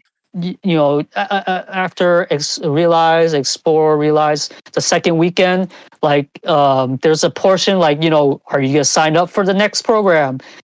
And then the coaches come out, and then and yeah. So when that guy made that comment, I was like, yeah, I guess I'll do it. Sure, yeah, I do want to. I do have intentions to learn about leadership skills. That's an area I want to improve on. So, and then I'm like, yeah, why not? Like, yeah, I'm young, I'm able-bodied, I'm not disabled like this older dude, right? That's how I was thinking in my head, and I was like, sure, I'll do it. And that's how they got me, because I was just like, I wanted to do this leadership thing. And generally, I looked at other programs too. That third part is always leadership. And it's like I think there's like a thing like a thing that part of the system is that generally most people want to be leaders or learn to improve their leadership. But they aren't. And this is their way to weed out the weak people. No. I'm just kidding. No. It's not. That's another thing about the documentary, is that it's not weak people. They actually don't want the weak people. They don't want weak people. I mean, they'll gladly take money if it comes down to it. They'll take the money, but as a program, like if they in their meetings and whatever, like how they come up with the program, they're like, we want your Allison Macks, we want the Tom Cruises, we want the Will Smiths. They want people that are functioning, successful, whatever. Because at the end of the day, like the Keith Neri guy, his ultimate goal wasn't just the sex. The sex thing was cool for him, but his ultimate goal was like he wanted to influence government. Because like with the DOS program, he was trying to see if he could like in time for the 20. I don't know. Maybe it was. Watching the thing, I'm trying to figure out the timeline, but it sounds like he was trying to position a women president for 2020. Obviously, that didn't happen. But through this network of women that he just has under him, somebody's gonna be a politician or something like that. That's his ultimate goal. And then like Scientology, they've gone somehow to get their own little, their thing is to get the tax break, to consider themselves a church. And so they don't have to pay any taxes. So then they can buy up all these buildings and then keep getting people to give them money and stuff like that through all the programs, through buying all the books and the seminars. So there's an ultimate program in it. Just the sex part was part of control, and then bonus he gets his jollies off. But then at the end of the day, for Kiefer Neary, he wants some governmental control so that he can implement his programs in the schools, possibly. Because here's the thing that they didn't cover in the documentaries, or they touched on it lightly, I think, in the documentary that Seduced by India, the chick India Oxenberg. She touched on it a little bit, like so prior to NXIVM, or the transition phase between NXIVM and his consumer byline multi-level marketing, like he was accused of assaulting like teenagers, like two Damn, teens. sicko mode. So he has pedal tendencies too. Yeah. So yeah, it's like ultimately control. That's what these people are about. Control. Was it just so people make them feel important, stuff like that, you know, and at the expense of all these people. But yeah, it's not the weak people, because people watching the documentaries or anything about cults, their first reaction is like, I would never do anything like that. I'm not stupid. Like, I can see that from a mile away. The thing is, you are stupid. You won't. No, it's not that you're stupid. It's that anybody can get caught up in it. It's just like it happens to quote unquote smart people, college educated people. You're whoever is your standard, like you think of like, oh, that person's very intelligent. That person can get it too. It comes down to people's personal, like what they want. And then these cults and whatever, they're able to figure out like, oh, so-and-so has issues with their family, or so-and-so wants to advance in their careers or whatever, or like wants to help the world, or like everything. When you look at their program, it's framed in that light to kind of like trick people to come in. It gets people at quote unquote their transition periods.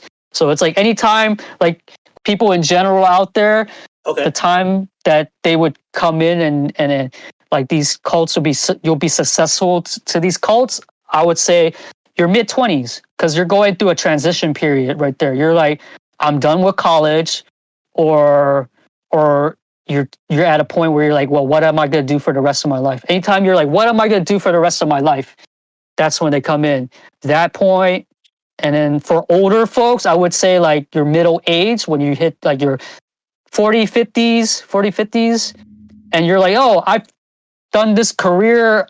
I've worked at an office job for so much years, and now I don't feel fulfilled. Like, what am I going to do next? Anytime you're in those parts of your life cycle, that's when you're susceptible. You're easily influenced. They're able to get in those period of time. So it's not about like, oh, am I stupid or I'm not, or like, it can happen to the best of us, is what I'm trying to say.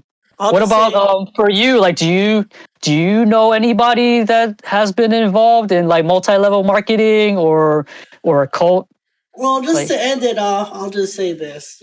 Growing up in high school and towards the end of high school, they were part of like a marketing scheme, kind of like like Fit Tea bullshit, but it was like it's called like Wake Up Now, and I know. Dude, my friends that are gonna hear this shit are gonna fucking die. But this fucking couple of people that we grew up with, they somehow got into this stupid fucking pyramid scheme called Wake Up Now. Like that whole thing is so fucking hilarious. But fucking basically it's like, hey, if you guys give me, like $50 or whatever amount of money you can give me, then with that money, this other dude will help us make money, and then you bring more people in. And it was basically, getting as much people as possible, like recruiting to, give money to fund something, and then you'll make money. It's fucking stupid. Right. Like, I know for me, like how I was saying about like different people watching or learning about the cult or seeing these documentaries, and they're just thinking like, oh, that never happened to me. So in my instance, Yeah, multi-level marketing stuff. I was like, I ain't fucking with that. Because that was not my what do you call it? That's not my the way Forte? these yeah, that's not my forte. That's not how these groups are gonna get to me, because that was never really money making was not like a big thing for me at that time. Oh yeah, It me was too. more it was more for me was about like self-fulfillment and like being a leader in the community or like being involved in the community. That was what so I actually like it's funny that you brought up high school or whatever, like multi-level marketing. Like I remember in my back in school there was something like that going on too. It was called like PC5, some kind of number thing, some kind of a abbreviation, but basically it had to do with like something with like selling over the phone, some kind of telecommunication thing where you had to like similar model. You get more people in, then you get money, and then those people have to get more people in, then they get money. But then if you break it all down, it's only one or two people really getting money at the top, and you don't really get anything. And then I don't after high school, there was Cutco knives. They were recruiting and stuff like that. And I think I think I got it through an email somehow. And then I went, it was they had their offices in Daly City. I went in and then I saw one of my homies from high school. I was like, oh, what's up, man? And he's like, hey. And then and then I saw him after I did my interview and he's like, how'd you do? I did good. I got in. He's like, I got in too. And then the other person, I'm like, wait. Then there was another person, and then they got in too. I was like, wait, you mean everybody just passed their interview like that? Like nobody got turned away? I was like, this is fishy. And then I was like, oh, and then you had to buy the knives? I'm like, nah, that don't sound right to me. Like that's bullshit. So stuff like that, like I was just like, that was not for me. But let's say another person who's like, you got your, I'm just gonna throw out a stereotype there, but like your Asian hustler types, right? Mhm. Those guys that's always like, oh, I'm a flip sneakers and whatnot, or sell candy and like that kind of multi-level marketing with the money and selling products. That's how they would get those guys. But like for someone like us or maybe other people who's different, then it's like, oh, leadership skills or whatever, So it's just they figure out like what do you want in your life? And then they try to fulfill that. They try to put that as the product for you. And then that reels you in. So you didn't get involved in that, right? Hell no. You were like, I'm not gonna say their names, but like I remember them asking me like in person, face to face, and right. they were like trying to push me, and I'm like in the back of my mind, like, man, this motherfucker is so stupid. Like if they're listening right now, you're so dumb. like I'm not following with that shit. Like, yeah, that's cool, bro. Like you're a good dude, but like, yeah, it's gonna be a no for me, dog. Yeah, man. It's I mean, like for me personally, I've been accused for maybe being in a cult. You know what I'm saying? Oh, have you? Yeah, but I'm not. No comment on that. But yeah, you just brought it up just for the hell of it. just a PSA. Like Arthur is not in a cult. That's right. Nor do I run one. Damn. Okay, you go wrong. You go there. I'm just kidding. Okay, JK. Jokes. Jokey. But hey, no, everyone. It's interesting. It's this cult stuff is interesting because I'm taking notes. Some people say Donald Trump is like a cult leader because you look at all the way all these Trump supporters are acting, right? They're just like oblivious to any new information. They're just like defending him till whatever, even though he lost. They're like, no, the votes are false or hoax or it is. Fraudulent. It's fraudulent, man. That's aliens, man. Aliens are involved, and I don't know. I'm just saying that because like I saw somebody put like the way to combat these crazy Trump supporters is like you gotta out crazy them. You gotta say an even crazier conspiracy that nobody like just take it to the other level. Don't get Zobe started, guys. I'm like, wait a minute. Like, I don't know. I'm thinking in my head, like, how can I come up with something? And I'm like, I can't because they're pretty crazy already. It's like, you remember Stephen Colbert? Mm-hmm. Remember before he had the Tonight Show or the Late Show? Like, he had a character that he was doing for a whole lot of years. And his shtick was like, I'm going to take whatever the Republicans are saying and I'm just going to make it sound even crazier. Yeah. But then now it's like he's like, I can't even go back to that character because it's already pretty crazy. Like, how crazier can you, what crazier thing can you say You than got to be Alex Jones level. not, and even Alex Jones level, how, yeah, exactly. How farther can you get away from Alex Jones? Like, it's pretty hard. He's probably like the boss level. Right. For He sure. did. Like, he's gone to the level. Yeah. And even Alex Jones, like, you know, like there's all these figures that, people quote unquote look up to and they believe every word they say, right? And they're just like, they can do no wrong. They can say Hashtag no reputable wrong. source. Hashtag what? Reputable source, Alex Jones. No. All right, hate guys. that. Well, thank you for tuning in to another episode of Everything Always Works Out podcast with my lovely host Alonzo. We made Hey. it to episode 11. Yeah. Happy holidays. Mhm. Stay safe out there. We're Take locked take down. care. We're locked down Yeah. again here in the Bay Area. Right. Yep. Back Can't on leave my COVID house. lockdown. Yeah. Who's ready for another year? Woo, 2021. Oh man. Yeah. You want to shout out all our links? Yeah, definitely. Like, comment, and subscribe. We're on anchor.fm, Etawo. Our IG is Etawo Podcast. I think Twitter is Etawo Podcast as well. That's right. We're on Spotify. We're on iTunes, Apple Podcasts. Definitely leave some comments. We're on YouTube. Like and subscribe. We don't have a custom URL link yet, but just type in Etawo Podcast, and we should be the first thing that shows up on the search. And you can help us get a special URL. If you subscribe more, and then we'll be able to have that. So yeah, just go through all of those, and thanks for listening. Yes, we appreciate every single one of you. Yeah.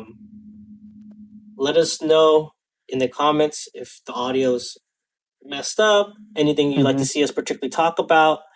We got some stories. We got some stuff that me and Alonzo still want to talk about and things. Yep. And I think you guys are going to enjoy this episode. So we appreciate you guys, and peace. Peace.